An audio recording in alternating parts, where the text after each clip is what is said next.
kabarkanlah Injil kepada seluruh bangsa-bangsa, baptislah mereka atas nama Bapa, Putra, dan Roh Kudus. Itu tentu akan bertabrakan dengan pernyataan Yesus.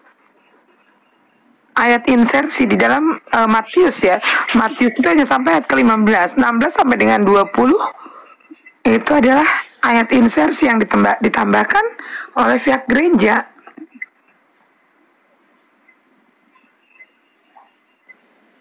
Kira-kira bisa dipahami nggak Pak Alexander? Gitu. Pelan-pelan Bu Supir, pelan-pelan. Takutnya Pak Alexander nyimaknya lanjut. Takut remnya blong. Udah ada supirnya, Pak supirnya yang pelan-pelan. Jadi kami penumpangnya tinggal tancap gas nih. Tancap gas. Saya jadi DLL AJR-nya aja deh. Di sub ya kan. Monggo Bang Alexander dan Bang Dentri. Mungkin Ya baik, Dentri apa ingin namanya? menambahkan. Saya sebenarnya bisa menjawab semua pertanyaan, tapi alangkah baiknya satu persatu biar dijelaskan secara baik agar dapat dipahami kan. Sampaikan, silakan dijawab. Iya, artinya tadi saya belum sempat untuk menyelesaikan jawaban saya atas Bapak siapa yang pertama tadi. Cuman sudah dipotong untuk pertanyaan berikut. Jadi sudahlah, saya istilahnya masuk untuk menjawab pertanyaan Ibu aja. Artinya bahwa nggak apa-apa, pertanyaan saya tinggal aja Pak, ditinggal aja. Ya kan, masuk ke pertanyaan Bu Michan. Baik, apa namanya? Saya jelaskan tadi bahwa saya bicara tentang firman Tuhan yang diberitakan ke ujung bumi merujuk kepada amanat agung. Amanat agung di sini menjelaskan sebelum Yesus naik ke surga, dia memerintahkan kepada ke-12 muridnya, pergilah, jadikanlah segala bangsa muridku dan baptislah mereka dalam nama Bapa, Anak dan Roh Kudus. Artinya bahwa ini bukan ayat yang ditambahkan, tetapi itulah faktanya bahwa amanat agung itu memang ada tertulis di dalam kitab suci. Demikian. Kalau saya bisa membuktikan itu ayat insersi bagaimana? Karena PB ini menggunakan ya ini kodeks yang digunakan oleh PB yang paling kuno dan terbaik itu Vatikanus dan Sinaiticus, dan ternyata itu tidak ada. Itu adalah ayat insersi. Karena kalau ayat itu digunakan nanti akan bertentangan dengan perkataan Yesus, di mana Yesus melarang ke-12 muridnya untuk menyimpang ke bangsa-bangsa lain atau masuk ke dalam kota Samaria. Karena misi Yesus diutus ini sangat eksklusif sekali, hanya untuk domba-domba yang hilang dari kalangan Bani Israel. Nanti saya akan tunjukkan kalau Pak Alexander ini menggunakan ayat insersi, ayat palsu atau sisipan. Baik. Artinya bahwa silakan aja. Ibu mengatakan bahwa palsu pun silakan aja. Karena bagi saya panduan keimanan saya pada kitab suci yang saya pegang, bukan kepada catatan kaki atau catatan-catatan lainnya. Itu cara pandang saya, Pak, karena gini Pak Alexander, bagaimana Pak Alexander dicetak untuk jadi manusia yang mengimani bukan firman Tuhan tapi ayat-ayat palsu. Bukannya itu yang sedang kita bicarakan adalah kitab suci. Kalau kitab suci itu adalah firman Tuhan, kenapa ini justru yang ditulis untuk mengelabui, ya? Itu justru yang diimani. Saya akan buktikan Pak, kalau apa yang disampaikan oleh Bapak ini adalah insersi. Seperti halnya dulu Joanin Koma, kemudian ditambah lagi himne Platonis. Himne Platonis sampai sekarang masih kekeh digunakan. Padahal itu adalah sebuah karya lepas yang ditulis oleh seorang cendekiawan Yahudi yang namanya Philo. Sekarang digunakan oleh teman-teman Kristen untuk memperkuat, mengukuhkan doktrin Trinitas. Kalau tidak menggunakan ayat-ayat insersi, apa Kristen tidak bisa berdiri sendiri?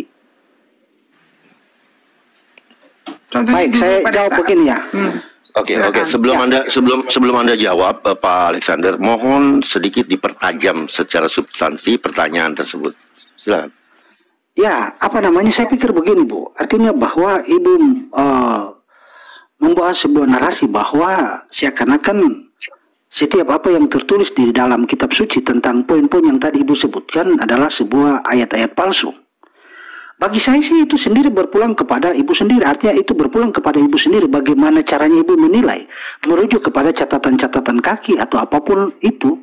Tetapi apa yang sudah tertulis di dalam kitab suci itu final. Tergantung cara pandang masing-masing orang berbeda. Nah, cara Yang pandang saya itu misalnya ambil gini, mengatakan Pak. bahwa Pak Alexander, sebentar. Yang saya ambil bukan dari catatan kaki, tapi dari kodeksnya. Bahwa di dalam kodeks Sinaiticus dan Vaticanus itu tidak ada. Dan catatan kaki mempertegas lagi, footnote mempertegas lagi bahwa ayat-ayat itu hanya ditambahkan oleh pihak gereja. Saya akan buktikan. Saya mau bilang begini, Kodeks Sinaiticus dan Vaticanus adalah tulisan-tulisan awal yang mana dikumpulkan. Lantas semua itu dikumpulkan sebagai tulisan-tulisan dan dibukukan di dalam satu kitab. Dan kitab yang kami pegang adalah kitab berdasarkan hasil kanon yang sudah final. Dan kitab yang dianggap tidak seiring dengan itu dibuang. Nah, sekarang kitab yang kami pegang adalah kitab yang sudah berdasarkan hasil kanon selama ratusan tahun yang lalu. Dan itu sudah final. Nah, Ibu muncul dengan sebuah narasi merujuk kepada Pak Alexander, saya mau sebentar Bu, saya jelaskan dulu Bu. Kalau misalnya saya belum menjelaskan, nah sekarang di sini saya mau bilang begini Bu. Dari tadi kami sepakat untuk dialog secara sehat. Nah kan kayak gitu. Artinya bahwa Kalau bisa singkat aja Pak, supaya efektif waktunya nih. Itu makanya artinya bahwa bertanya di dalam Sebentar Pak Alexander, sebentar Pak Alexander sedikit memotong. Pak Alexander paham nggak dialog sehat itu seperti apa? Apakah dialog sehat itu harus hanya mengedepankan asumsi sementara referensi ditolak, dalil ditolak, gimana Pak? Hanya mengandalkan asumsi pribadi, eksegesis mandiri saja itu bukan diskusi sehat Pak. Diskusi sehat itu harus berdasarkan pertama referensi, kemudian dalil. Nah sekarang dalil referensi ditolak. Yang dikedepankan adalah eksegesis mandiri. Gimana Pak? Kalau saya Pak Alexander, kalau Anda nggak tahu, bilang aja nggak tahu Pak, biar kami yang beritahu. Ya, itu lebih bermanfaat seperti itu Pak buat netizen juga. Baik. Begini aja Bu, silakan Ibu berdiskusi untuk mengarahkan teman seiman kalian. Saya mundur aja Bu, karena kalian lebih pandai dari saya, jadi silakan. Saya mundur aja Bu. Soalnya begini Pak, mohon maaf ya, dari tadi izinnya dari tadi. Coba Bapak lihat dulu supaya Bapak percaya. Jangan eksegesis, jangan asumsi Pak. Katanya mau diskusi sehat, kok diskusi sehat mengedepankan asumsi? Begini Bu, ini baca dulu. Ibu lanjut aja Bu, Ibu lanjut. Saya izin turun, saya sudah tidak mau dengan tipe yang kayak gini. Loh, maunya kita asumsi baik, saya akan lawan dengan asumsi. Di typingan aja Pak, di typingan aja nyimak Pak, karena Anda zong ya, karena Anda zong di typingan aja nyimak Pak. Anda pasang telinga di bawah Pak ya, Anda pasang telinga di bawah. Pak, buka mata, buka telinga Pak ya. Buka mata, buka telinga. Jangan Anda mengcover diri Anda dari kebenaran Pak ya. Jangan Anda pernah mengcover diri Anda dengan kebenaran Pak ya. Terimalah kebenaran dengan lapang dada Pak. Oke. Jadi gini, satu hargai host, izin Umi. Mari kita hargai host. Kedua juga mari kita hargai orang yang sudah melemparkan bendera putih, ya kan. Artinya dia tidak mau lagi berdiskusi. Kita hargai. Makanya saya sarankan cara terbaik itu Pak. Nggak sia-sia Anda mengadopsi itu menerima. Oke. Karena gini Pak Alexander, perlu saya ingatkan juga. Mohon maaf ya, saya sebentar, mau bilang ya. Pak, sebentar saya lagi bicara. Sebentar dulu saya lagi bicara, jangan dipotong dulu. Pak Alexander, yang Anda hadapi di sini bukan kelas curut gereja, mohon maaf Pak. Yang sedang Anda hadapi adalah orang-orang yang full literasi, ngajak diskusi sehat, tapi nggak mau pakai literasi. Bagaimana? Hanya mengedepankan asumsi dan eksegesis mandiri. Nggak bisa Pak. Keimanan manusia itu tidak bisa disandarkan kepada hasil daripada pemikiran sendiri. Ini namanya yang kayak begini literasi ya. Yang kayak begini adalah literasi ini. Dalam Injil berbahasa Inggris Ibrani ya. Dari siapa? Dari Semtov ya. Ini lihat. Markus 28 ayat 19 dan 20 ini hanyalah ayat di atas adalah semata-mata tambahan gereja dan tidak pernah diucapkan dari mulut Yesus secara langsung. Karena Markus 28 ini hanya sampai ayat ke-15. Sayang ini kodeknya karena jaringan jelek, ini tidak kebuka. Yang satu ini kodek Vatikanus dan yang ini Sinaiticus. Original teks tidak ada, hanya sampai ayat 15. Nah, ini ya, di dalam footnote nih. Matius 28 sebenarnya berakhir pada ayat 15. Sedangkan ayat 16 sampai dengan 20 adalah insersi. Insersi yang disiapkan oleh gereja. Karena ayat 28 ini berakhir di ayat 15 yang isinya mereka menerima uang itu dan berbuat sepertinya dipesankan kepada mereka, dan cerita ini tersiar di antara orang Yahudi sampai dengan sekarang. Nah ini ya. Jadi kalau kita masuk ke ayat 16 sampai dengan 20 nggak nyambung dengan ayat-ayat di atasnya. Terlalu dipaksakan begitu loh. Silakan. Ada bocoran sedikit, Tos. Ada mungkin ini informasi terbaru yang saya bawa karena saya juga baru mendengar ini ya. Ini saya dengar informasinya dari kalangan mereka sendiri karena dia juga mengaku umat Paulus, dia juga mengaku pembela Paulus ya. Pembela Paulus itu kan senantiasa mengatakan gini loh, Yesus harus jadi tumbal, kan seperti itu. Nah, ini saya dapat informasi begini nih, bahwa Bible yang asli itu ya, yang ada di Vatikan, yang dimuseumkan di Vatikan, yang jika dibentangkan Bible asli itu ya, itu bisa sampai 24 km katanya. Nah, berarti yang di luar Vatikan itu adalah Bible palsu, Bible KW, bajakan.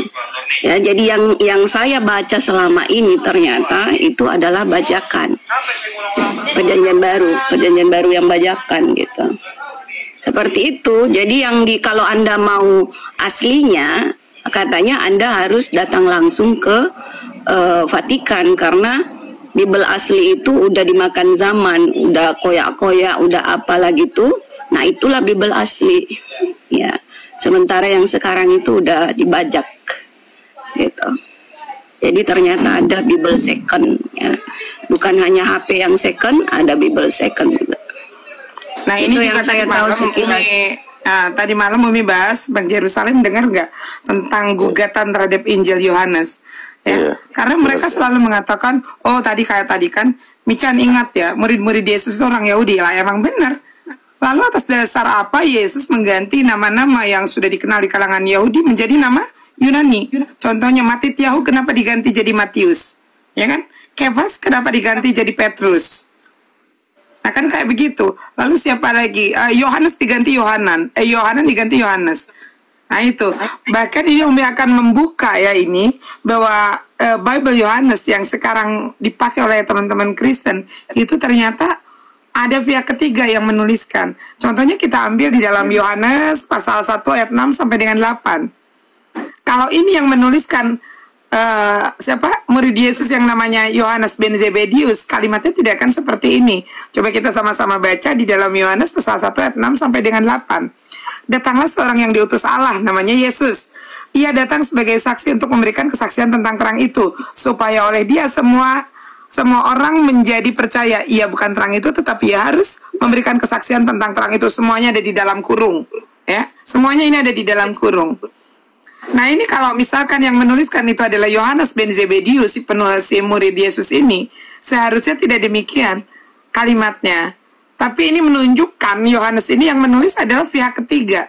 Karena kalimat pertama saja, datanglah seorang yang diutus Allah, namanya Yesus. Kalau ini adalah tangan Yohanes yang menulis, pada saat itu aku datang sebagai utusan Allah.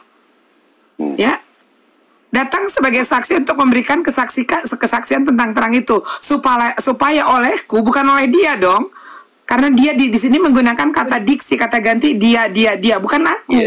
Artinya ada pihak ketiga yang menuliskan Gospel Yohanes, betul. Iya. Iya kan?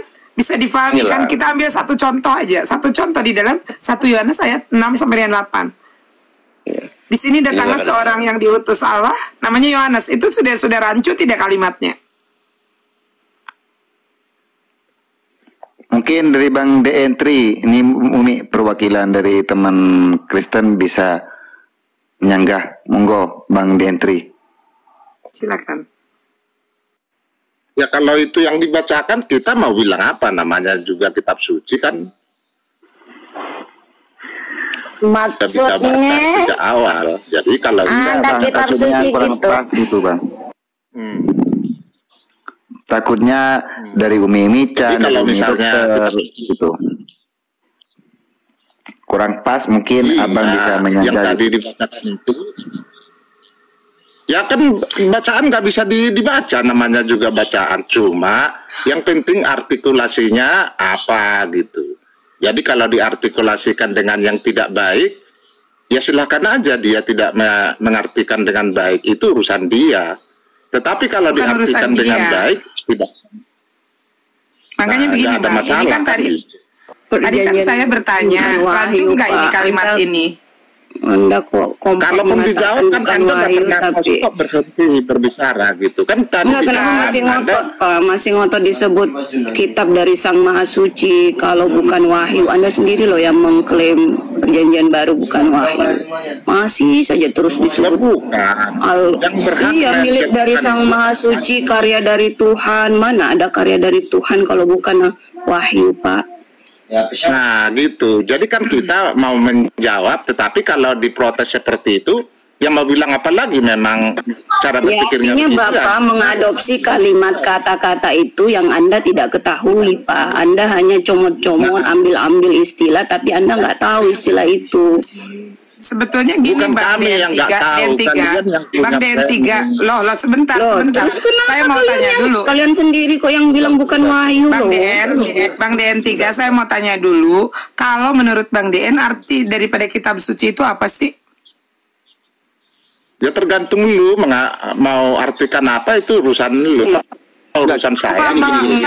Gini, Pak. Orang nggak bisa diskusi. Kosong identik.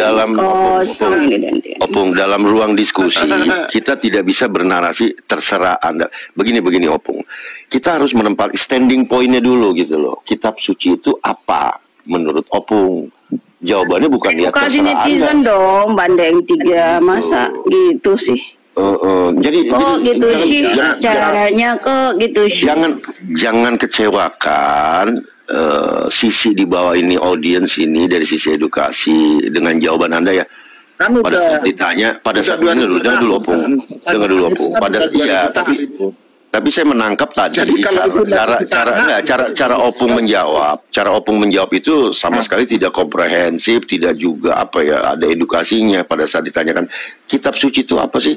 Kitab suci kata Opung terserah menurut kalian mengartikan. Nah, ini tidak kita tidak dapat standing pointnya. Jadi menurut Opung kitab suci itu apa? Monggo silakan dipaparkan.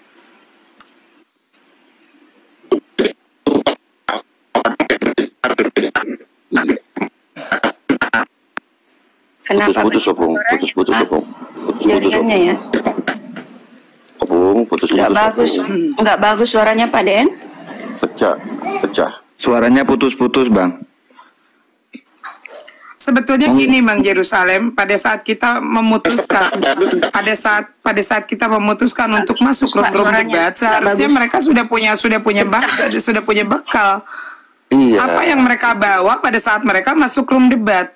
Iya, apalagi jadi sudah mengaku seorang apologet gitu loh. Jangan asal masuk. Pak DN3 itu yang setahu saya yang melek Bible itu adalah salah satunya yang saya tahu itu yang punya kapasitas kewenangan untuk bisa mendebat ya, menyangkal kebenaran Bible yang biasa saya sampaikan itu hanya Pak Aldo mungkin ya. Pak Aldo Turungalo ya. Siapa sih namanya? Aldo Tulung. Aldo Tulung. Romo Aldo bukan? Iya Romo Aldo. Betul. Kalau itu dia memang melek itu, dia nggak buta Bible dia. Jadi kalau kita ngomong dengan dia nyambung. Kalau yang kayak DN3 kayak yang tadi Bapak itu song dia nggak ada isi dia, gimana coba Ya, apa yang kita bisa dapat dari lucu dia? aja diskusi dia bicara mau diskusi sehat ya kan, yang namanya diskusi sehat itu harus bawa literasi dong ya. Jadi harus bawa literasi, harus bawa dalil, bukan naik ke sini cuman bawa liur gitu ya. Liur untuk apa? Untuk menyampaikan narasi-narasi yang sifatnya itu adalah eksegesis. Kalau hanya memberikan asumsi, anak SD pun bisa, nggak usah sekolah ngaku debater gitu. Jadi gini Umi, saya pikir tadi Pak DN3 itu bertahan dalam kediamannya dia itu terdiam tadi mempersiapkan amunisinya yaitu berupa literasi dan data, sehingga saya tadi tampil kecewa dengan jawaban apa sih menurut Umi kan bilang menurut Anda kitab suci. Nah dia jawabnya kitab suci adalah terserah kalian. Enggak, sebetulnya Umi mau ini Pak Jerusalem. Terus satu lagi Karena sebentar Umi. Tadi Pak Alexander, saya dicatat loh semuanya. Pak Alexander tadi sempat bernarasi bilang mengenai kodeks kanonisasi dan lain-lain. Pada saat kami mengkanonisasi, dia bilang, maka kami tidak mengakui yang itu. Maka yang kami akui ya kan yang ini. Nah sekarang saya mau bedah ya kan, saya ikutin loh tadi kata per kata ya. Yang kami tidak akui itu, nah itu yang mana yang tidak diakui, landasan tidak mengakuinya apa? Jangan-jangan dia tidak paham dengan pengkanonan itu seperti apa. Kok dia melibatkan kami, berarti melibatkan dia. Memang yang melakukan kanonisasi itu siapa sih? Saya lebih itu pada saat itu, Umi, itu. Saya pada abad keempat. Nah, dengerin ya. Pada abad keempat, para uskup itu melakukan pengkanonisasian Bible itu dengan cara simsalabim, kayak orang sulap. Itu dimasukkan ya, kayak berkas-berkas kayak gitu dimasukkan di dalam satu ruangan. Itu semua ditaruh semua di bawah, kemudian dikunci ruangan itu, kemudian para uskup itu berdoa di luar. Nah, itu ruangan dikunci. Nah, besok paginya begitu dibuka itu sudah tersusun rapi, yang akan digunakan itu di atas meja. Nah, yang saya gitu buat ketawa itu nih, yang saya tanya tadi, mungkin ada sanggahan dari Bu Dokter dan Umi Ci, monggo disanggah. Jawabannya apa? Mau disanggah gimana? Wong sudah dijawab katanya. Lu jawab poe gitu. Udah tepat, begitu maksudnya Bang. Udah tepat, jadi nggak bisa lagi dikoreksi karena udah tepat yang disampaikan gitu maksudnya, udah tepat. Nah, bagaimana mengatakan sudah tepat? Anwar Chen sendiri mengakui ya kalau hasil daripada terjemahan baru itu terdapat 44.000 varian yang korup. Ini Anwar Chen, seorang ketua LAI saja mengakui. Lah ini jemaat-jemaat yang mungkin ke gereja aja udah enggak, mengatakan udah tepat semuanya. Wong Anwar Chen sendiri silakan dibuka di dalam konten YouTube-nya. Dia meminta maaf dan mengakui kalau di dalam TB terjemahan Bahlul itu memang terdapat 44.000 varian yang korup. Dan lucunya lagi Umi, statementnya dia Pak Anwar Chen pada saat launching kemarin TB2 itu versi baru, dia mengatakan di penutupnya adalah kami menyerahkan kepada masing-masing gereja dan pendeta untuk mengeksegese atau mengesegesekan, silakan. Ini yang saya tangkap di sini, narasi seperti ini, ada statement seperti ini adalah seolah ya kan membiarkan penafsiran itu menjadi bola liar. Artinya di sini Pak Anwar Chen tidak konsisten. Kalau kita kupas lebih dalam ketidakkonsistenan itu, apakah ini yang jadi pertanyaan pribadi saya, apakah dia itu merasa khawatir terhadap perbedaan denomisasi yang begitu banyak gitu kan, denom 400 gitu. Bayangkan 400 denom, gimana coba? Umat Paulus itu tetap intinya yang penting Yesus jadi tumbal, itu aja, itu cirinya yang utama tuh. Bahkan itu Romualdo Tulung pun dia penggiat. Paulus versi perjanjian baru, siapa lagi? Ada tuh. Paulus versi perjanjian baru. Kalau yang saya kenal bukan itu, bahwa Paulus yang mantan narapidana diangkat jadi rasul. Kalau mantan itu berarti bukan lagi terpidana, berarti bertobat. Mana ada mantan? Dia narapidana terus kok, dia itu cuman tidak dieksekusi. Dieksekusinya itu bukan dengan pengadilan, atau dia pengadilan ya, itu yang Paulus itu lewat pengadilan ya, dieksekusi yang Kaisar Nero itu. Dia ini didapati penggelapan uang perpuluhan. Waduh. Itu penggelapan berarti langsung dieksekusi tanpa pengadilan. Mungkin langsung ini ya, tangkap tangan OTT KPK. OTT. Nggak perlu diadilin. Kaisar Nero itu. Nggak perlu diadilin, langsung aja tancap, langsung penggal. Ini juga Matius lagi dicari. Matius lagi dicari-cari lo, kena pasal berlapis lo. Kenapa? Nggak ngembaliin domba. Nggak ngembaliin keledai lo. Ya kan, bingung ini juga wasitnya nih, hakimnya. Jawab itu bikin ayat. Kalau dia tidak tanggung jawab, penggelapan larinya ke 374, kalau pencurian ke 363, ya kan? Kalau penipuan ke 378, ini sedang lagi cari nih. Sangkaannya soalnya berlapis ini, Mas. Ini teladan korupsi katanya berawal dengan Paulus. Berarti harus dipenggal juga kayak Paulus ini, yang koruptor ini harus dipisahkan urat nadinya, dipotong urat nadinya nih. Kena OTT-nya sama Kaisar lagi langsung. Makanya disembelih di Golgota itu kan. Ya, kita sih sebenarnya begini ya. Kalau kita ngomong begitu oknum lah ya. Kita ambil contoh ya, tidak menutup mata, tidak menafikan bahwa ada beberapa oknum juga ya kan Muslim korupsi. Tapi yang paling dahsyat ya kan, yang dikorup itu bantuan sosial untuk rakyat. Ini lebih parah loh. Jadi larinya ke sana. Iya. Julian Batubara ini saya mau cari tahu, saya searching agamanya apa. Jadi yang abu-abu dicari loh. Ya. Itu tadi Umi. Paulus kan. Terima kasih untuk mengingatkan Umi. Umi, terima kasih untuk mengingatkan saya. Terima kasih Umi untuk mengingatkan saya. Tadi Umi ada Bang Ulut. Besok dipanggil gue ke kantor. Dia cerita, dia kan kemarin beli sandal gitu Umi. Beli sandal. Di sebelahnya itu dia toko baju, ada maling gitu Umi, nyuri bajunya, nyuri celana Levi's katanya. Kebetulan yang punya toko itu seorang Cina gitu yang bukan Muslim. Dia maki-maki gitu Umi. Ya dia diam aja. Tapi ada satu kalimat katanya, dasar Muslim begitu semua gitu. Si maling itu Umi berdiri lalu berkata, oh ya Allah, aku memang bersalah telah mencuri. Tapi kalau dia menginjak-injak kebesaranmu ya Allah, tolong tunjukkan kebesaran itu. Tadi katanya Umi tadi siang ada kecelakaan beruntun di Selipi ya Mi, di Pondok Indah. Insyaallah. Tadi siang katanya ada kecelakaan beruntun. Ini ya, termasuk instan. Dia orang yang itu. Instan.